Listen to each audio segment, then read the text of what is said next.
You stand in a misty graveyard at dawn, the fog wrapping around your boots like restless spirits. Each thrust of your shovel into the damp earth echoes in the stillness, carving out a fresh grave that will cradle someone's final rest. You're not just moving dirt, you're the last to touch the departed before they vanish from this world. Step into the strange, eerie, and sometimes darkly funny life of a medieval gravedigger, where every scoop of soil tells a story.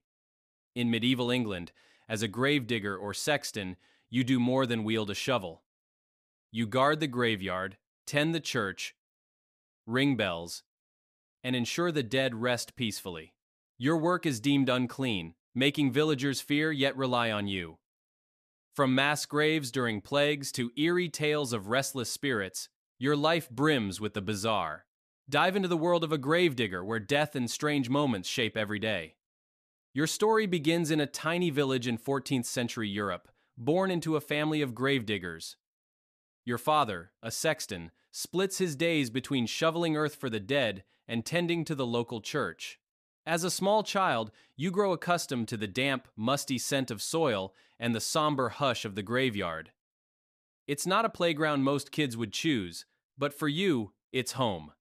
You often trail behind your father to the cemetery, wide-eyed as you watch him carve out neat graves or study the weathered tombstones etched with names of the long gone. One evening, he spins a tale about a restless spirit that returned because its grave was dug too shallow, leaving you tossing and turning for a week, half expecting a ghost to knock at your door. The graveyard starts to feel like a place where stories linger in the air. You can't help but feel a mix of fear and fascination. One day, while poking around near the cemetery's edge, your stick unearths a single human tooth from an old grave. You freeze, heart pounding, but your father just laughs and says it's a gift from the past, maybe lucky, maybe cursed. You tuck it in your pocket, unsure whether to feel proud or spooked. The villagers' wary glances don't help. They look at you as if death itself clings to your shadow, marking you as different from the start. Your mother, ever practical, teaches you prayers to ward off wandering spirits, her voice steady as she insists the dead only bother those who disrespect them. You memorize the words, chanting them under your breath when the wind howls too fiercely. You also pick up a knack for spotting soil types: clay, stubborn and heavy, versus sandy earth that yields to your shovel. It's the kind of know-how that hints at the path your life is taking, whether you like it or not. At a funeral, you watch mourners wail, their grief raw and loud, and you wonder why death scares them so much. It's a mystery you can't quite unravel. Maybe because the graveyard feels more familiar to you than the village square. Friends are scarce. The other kids steer clear, whispering that you're the gravedigger's kid, as if that makes you half-ghost yourself. You shrug it off, but it stings more than you admit. Your father hands you a shovel when you're just 8, showing you how to grip it without blisters. It's heavy, but you mimic his stance, determined to prove you're not too small. You dream of being a knight, all shining armor, or a blacksmith hammering glowing steel, but your father's words are firm. Grave digging is your family's calling, serving both the living and the dead. It's not the destiny you'd pick, but it's starting to feel inevitable. One night you sneak into the graveyard, heart racing as you hide behind a tombstone. The wind hisses through the trees, sounding like soft whispers, and you're convinced the cemetery holds some kind of magic. You run home, half thrilled, half terrified, vowing never to tell anyone.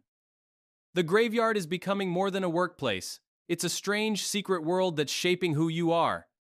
The local church becomes your haven, its stone walls and flickering candles offering a place where no one side-eyes you. You linger after services, soaking in the quiet, feeling like you belong. It's here, among the pews and prayers, that you start to sense the weight of your future. The graveyard, the shovel, the whispers of the dead, they're all part of the odd, unchosen path you're already walking. At 15, you're no longer just the kid trailing your father. He hands you a shovel and starts teaching you the art of digging a proper grave, 6 feet deep and just wide enough for a coffin. You learn to wield a shovel and pickaxe, your hands blistering as you get the hang of it, and use a wooden frame to measure the grave's size. Your father, with his weathered face, insists it's not just about moving dirt. It's a sacred duty to ensure the dead rest peacefully. You nod, but the weight of his words makes your teenage shoulders feel heavier than the shovel. You didn't pick this job, and honestly, who would? As the eldest son, the family tradition lands squarely on you, like a sack of wet soil. Your father explains that the church often ropes in poor folks or orphans for grave digging, since it's not exactly a dream career. You start to see why. The work is grueling, and the villagers' sideways glances don't make it any more appealing. Still, you're stuck with it, and deep down, you know it's more than just a job. It's your family's legacy. Your father drills into you that a sloppy grave could unrest a soul, a belief that's got the whole village on edge. One day you mess up big time, digging into an old grave and sending a skull rolling out like a grim bowling ball. Your father's sharp scolding stings worse than the ache in your arms, and you vow to be more careful. From then on, you study the tombstones, learning to read their faded inscriptions to avoid disturbing the wrong patch of earth. Stories from your father keep you on your toes, like tales of gravediggers run out of town for supposedly pilfering trinkets from the dead. You can't imagine stealing from a corpse, but the suspicion alone makes you wary of every curious villager. Despite the grim reputation, you start to feel a flicker of pride in your work, even if the townsfolk don't share your newfound respect. You're doing something essential, something that matters, even if it's in the shadows. The church tosses you a few coins for each grave, but it's barely enough to buy bread and ale, let alone live comfortably. You also learn to ring the church bell, a sexton's side gig, its deep clang announcing funerals to the village. One miserable day, you're out digging in a howling storm, rain soaking you to the bone, and it hits you. This job doesn't care about comfort or convenience. You trudge on, realizing grave digging isn't just work, it's becoming who you are. Your father sits you down one evening, his eyes serious, and teaches you to face your fear of death head on. You'll live with it every day, he says.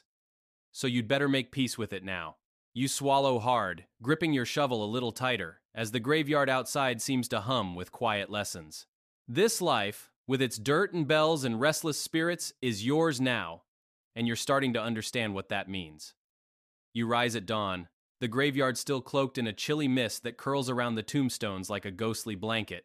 Breakfast is a humble affair, a hunk of coarse black bread and a mug of weak ale, the standard grub for medieval laborers like you. Before heading out, you check your shovel and pickaxe, running your fingers along their edges to ensure they're sharp enough to tackle tough soil. It's a small ritual, but it sets the tone for the grueling day ahead. Your first task is digging a new grave, a job that eats up 3 to 4 hours for a single plot. You use a wooden frame to measure the grave, making sure it's just right for the coffin, your movements precise despite the ache already creeping into your arms. When the soil turns to sticky clay, your hands blister and your back screams in protest, but you keep going. The graveyard doesn't care about your comfort, and neither does the priest waiting for a finished plot. Once the grave is ready, you stand by during the funeral, shoveling earth over the coffin as mourners wail and clutch each other. Their sobs echo in the quiet, and you keep your head down, avoiding their eyes. You've learned that some see you with fear or suspicion, as if you're more than just a man with a shovel. One time, a grieving widow muttered that you work with the devil, her words cutting deep, though you're used to the sting by now. You meet with the priest regularly, his stern voice guiding you on where to dig next or what rites to prepare. Keeping the graveyard tidy is also your job, so you spend time yanking weeds and clearing stray debris, making the place look respectable. Some days, you climb the church tower to ring the bell, its deep toll signaling a funeral or a memorial mass. It's a sound that carries across the village, a reminder of your role in this cycle of life and death. Lunch is a quick break in the graveyard, just a chunk of cheese and whatever bread's left from breakfast, eaten on a mossy stone. You don't linger long. There's always more to do, like checking older graves for signs of sinking or damage. In winter, the work gets brutal, with frozen ground forcing you to hack at the earth with a pickaxe, each swing jarring your bones.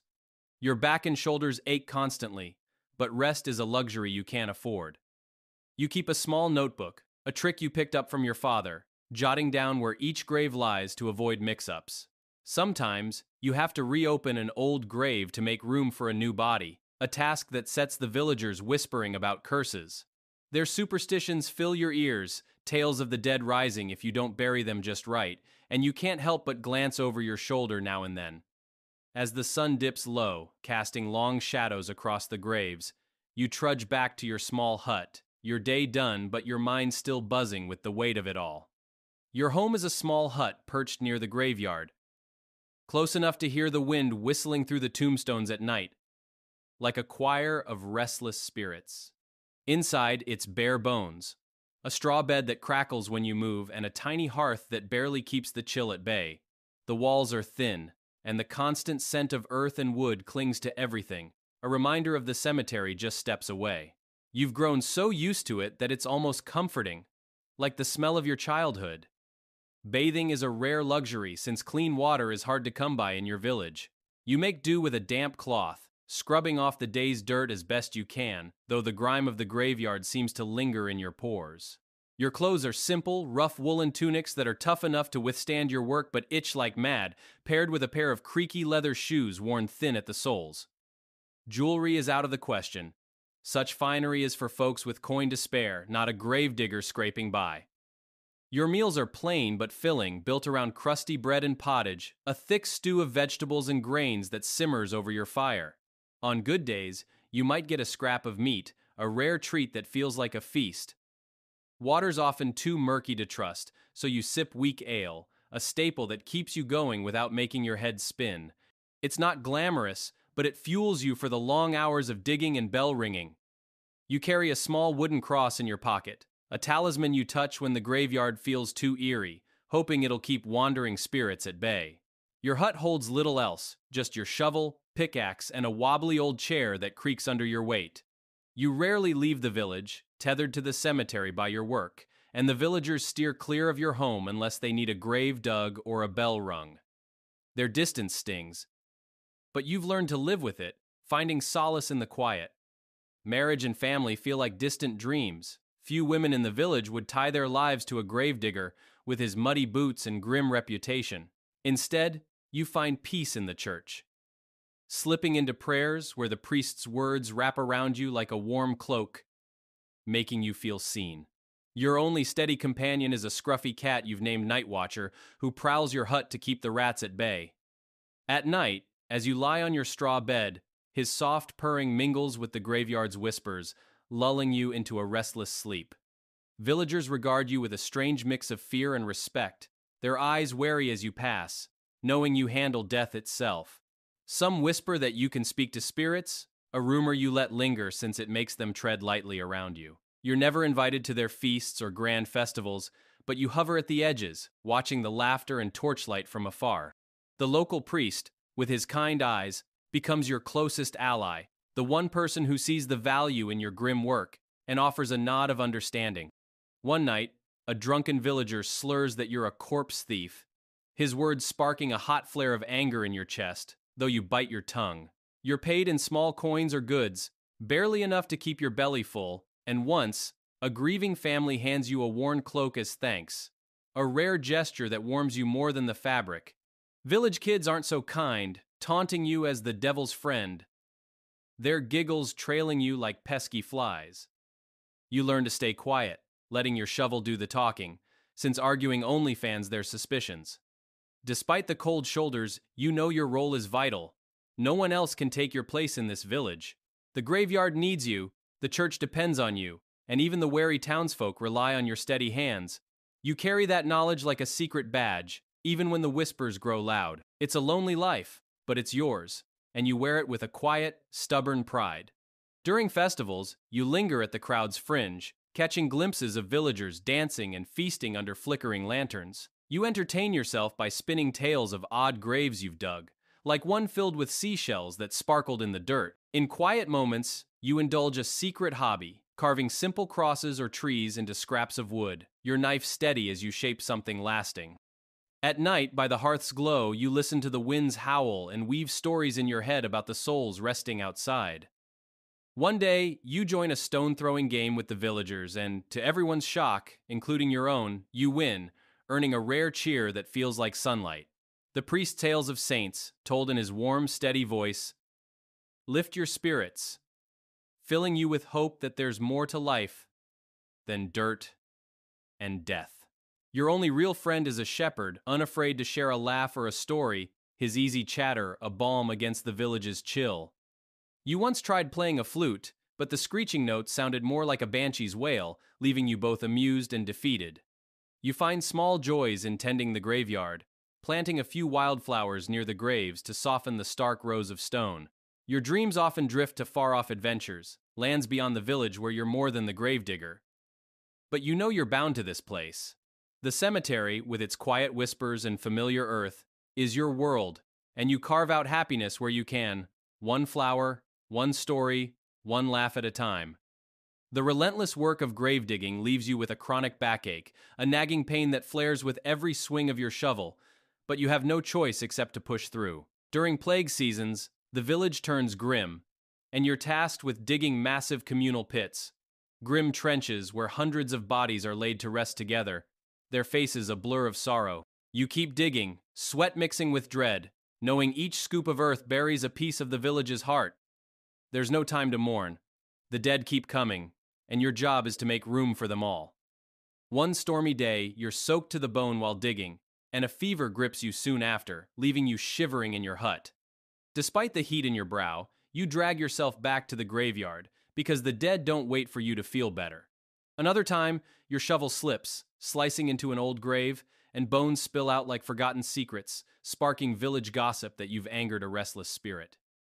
You brush off the rumors, but their whispers make you double-check your work, wary of unseen consequences.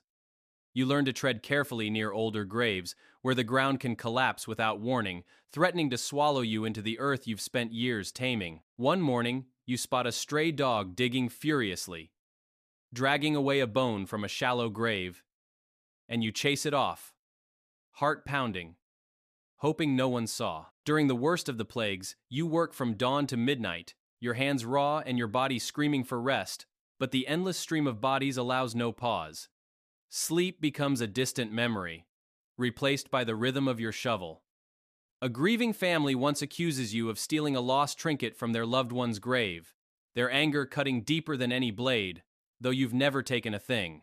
You learn to stay calm when strange noises echo through the graveyard at night, creaks and whispers that test your nerves but never break you. You keep a small knife tucked in your belt, not for the dead but for the living. As drunken wanderers sometimes stumble too close to your work, their slurred taunts a reminder of your outsider status. Villagers cling to the belief that a poorly dug grave can summon a vengeful spirit, their superstitions hanging over your every move like a storm cloud. You murmur a quick prayer before each dig, a quiet plea for protection from curses you half believe in yourself. One day, your shovel unearths a gold ring glinting in the dirt, but you bury it back, too spooked by tales of spirits haunting thieves to keep it. You were taught never to step over a fresh grave, a rule you follow religiously, convinced it could stir the dead from their rest. Deep down, you believe the graveyard is a bridge between the worlds of the living and the dead, and you're its keeper, holding the balance with every careful scoop of earth. The weight of that role settles into your bones, as real as the shovel in your hands. You move through the cemetery with a quiet reverence, knowing you're tied to something bigger than yourself. Each grave you dig is a pact, a promise to honor the boundary between two realms, even as the village watches you with wary eyes. During the Black Death, you face the grim task of digging enormous mass graves, vast pits where hundreds of bodies are piled together, often without coffins, as the plague's toll overwhelms the village. The sheer scale of death turns your work into a haunting marathon, each shovelful a reminder of the fragility of life. You work in silence, the air heavy with loss, knowing these trenches are the only way to keep up with the relentless wave of corpses. It's a sight that etches itself into your memory, a stark testament to the plague's merciless grip. When the graveyard runs out of space, you're forced to reopen old graves, carefully moving brittle bones to make room for new burials, a job that sets the village abuzz with whispers of curses. The act feels like disturbing history itself, as you stack skulls and femurs in a corner of the cemetery, trying to ignore the villagers' fearful glances. They believe tampering with the dead invites supernatural wrath, and though you scoff, a chill runs down your spine each time you lift a weathered skeleton. It's a necessity, but one that makes you question the line between respect and survival.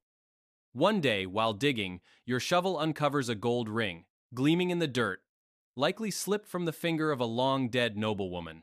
You sell it in secret for a bit of extra coin, enough to buy a few good meals. But the act leaves you uneasy, haunted by tales of spirits punishing those who steal from the grave. At night, you lie awake, half expecting a ghostly visitor to demand its treasure back. The ring's brief sparkle becomes a heavy secret, one you carry with a mix of guilt and defiance. Villagers are convinced you can commune with the dead, a superstition that paints you as part mystic, part outcast.